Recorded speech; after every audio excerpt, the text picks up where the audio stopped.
காட்டிலும் இப்ப இருக்கிற உங்க வாழ்க்கையை பார்க்கும்போது எங்களுக்கு ரொம்ப சந்தோஷம். ஏன் தெரியுமா, நாங்க உங்களை எங்க பார்த்தாலும் எல்லா இடத்துலயும் இயேசுவின் நாமத்தை உயர்த்தி கொண்டிருக்கிறீங்க. இப்ப நீங்க சொல்லுங்களேன், நீங்க நிறைய ஊழியம் செய்றீங்க அப்படி நாங்க கேள்விப்பட்டோம். உங்களோட ஊழிய பாதை எப்படி இருக்கு, உங்களோட ஜெப வாழ்க்கை, அதை குறிச்சு எங்களோட கொஞ்சம் ஷேர் பண்ணுங்க. கிறிஸ்துவ என் ஜீவன், மரணம் எனக்கு ஆதாயம். ஏன்னா நான் எப்பயும் மறிச்சு போயிட வேண்டியது. நான் நரகத்துக்கு தான் போயிருக்கணும், ஆனா என்ன தூக்கி எடுத்தாரு. இயேசு கிறிஸ்துவின் ரத்தம் சகல பாவம் நீக்கி சுத்திகரிக்கிறேன்னு பாவத்தில் வந்தவங்க பாவத்தை பத்தி சொல்ல முடியும். அதனால முடிஞ்ச வரைக்கும் இயேசு கிறிஸ்துவ மெய்யான தேவன், அவர் நித்திய ஜீவன் தர பரலோகத்துக்கு ஒரு வாசல் என்பதை பிள்ளைங்களுக்கும் வாலிபர்களுக்கும் சொல்லணும். அதான் என்னோட வாஞ்சை. ஏன்னா இந்த உலகத்துல எல்லாம் கிடைக்கும், பணம் கிடைக்கும், காசு கிடைக்கும், எல்லாமே. ஆனா உலகம் கொடுக்க முடியாத, உலகம் எடுக்க முடியாத ஒரு சந்தோஷம் தான் அது பரலோகத்தின் சந்தோஷம், அந்த தேவனுடைய சந்தோஷம், ரட்சிப்பின் சந்தோஷம். இந்த ரட்சிப்பின் சந்தோஷத்தை இயேசு கிறிஸ்து தான் தர முடியும்.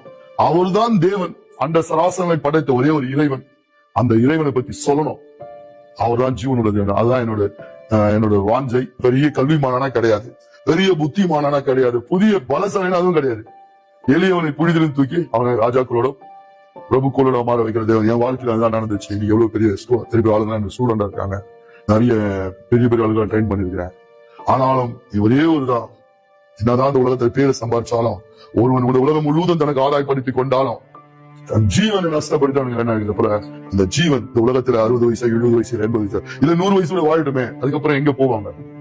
பரலோகத்துக்கு போறதுக்கு, இந்த வைகுண்டத்துக்கு போறதுக்கு, அந்த நித்திய ராஜ்யத்துக்கு போறதுக்கு, மோட்சத்துக்கு போறதுக்கு, எப்படி சொன்னாலும், எந்த பாசத்துக்கு சொன்னாலும், எந்த வேடத்துக்கு சொன்னாலும், இயேசுதான் வழி, இயேசுதான் சத்தியம், இயேசுதான் ஜீவன். அவர் ஒருவர் தான் ஜீவன் உள்ள தேவன்.